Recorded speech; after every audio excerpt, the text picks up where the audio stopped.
செய்தியாளர் பாஸ்கர் இணைகிறார். பாஸ்கர், உங்களுடைய தகவல்களை பதிவு செய்யுங்க. திருப்புவனம் காவல் நிலைய மரண வழக்கு என்பது சிபிஐ விசாரணைக்கு மாற்றம் செய்து தமிழக முதலமைச்சர் உத்தரவிட்டிருக்கிறார். தமிழக அரசு இந்த வழக்குல முழு ஒத்துழைப்பை வழங்கும் என்றும், இனி இது போன்ற செயல்கள் எக்காலத்திலும் எங்கும் யாராலும் நடந்துவிடக் கூடாது என்பதையும் தமிழக முதலமைச்சர் சுட்டிக்காட்டியிருக்கிறார். இந்த வழக்கு மதுரை உயர்நீதிமன்ற கிளையில விசாரணைக்கு வந்தபோது கூட சிபிஐக்கு இந்த வழக்கை மாற்றுவதற்கு தயாராக இருக்கிறோம் என்பதை பாதகமாக முன்வைத்திருந்தார்கள் அரசு தரப்புல.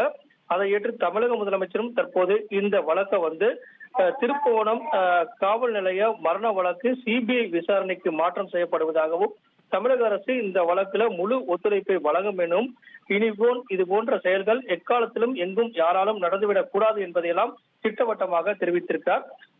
அஜித் குமாரனுடைய அந்த குடும்பத்தினுடைய இன்று தொலைபேசியில் தொடர்பு கொண்டு ஆறுதல் தெரிவித்திருக்கக்கூடிய தமிழக முதலமைச்சர் அரசு பணி வழங்குவதற்குண்டான நடவடிக்கைகள், அவருடைய சகோதரருக்கு வழங்கக்கூடிய நடவடிக்கைகள் தொடர்ந்து மேற்கொள்ளப்படும் என்பதையும் தெரிவித்திருக்கிறார். காவல் நிலையத்தில் மர்மமான முறையில மரணமடைந்தார்.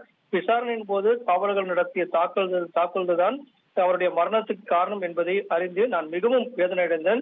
இது யாராலும் நியாயப்படுத்த முடியாது, காரணம் சொல்லி தப்பிக்க முடியாது என்பதையெல்லாம் தமிழக முதலமைச்சர் திட்டவட்டமாக தெரிவித்திருக்கிறார். 5 காவலர்கள் கைது செய்யப்பட்டு சிபிசிஐடி விசாரணைக்கு மாற்றப்பட்டு தற்போது சிபிஐ விசாரணைக்கும் மாற்றம் செய்து திருப்புவனம் இளைஞர் மரணம் என்பது அடுத்தடுத்த கட்டத்துக்கு சென்று கொண்டே இருக்கிறது. உங்களுடைய தகவல்களுக்கு நன்றி பாஸ்கர். ஃப்ரெண்ட் ஆக்கிக்கோங்க. 2.5 கோடிக்கும் அதிகமான தந்தி டிவியின் சப்ஸ்கிரைபர்ஸ் அண்ட் ஃபாலோவர்ஸ் குடும்பத்துல நீங்களும் இணையுங்க.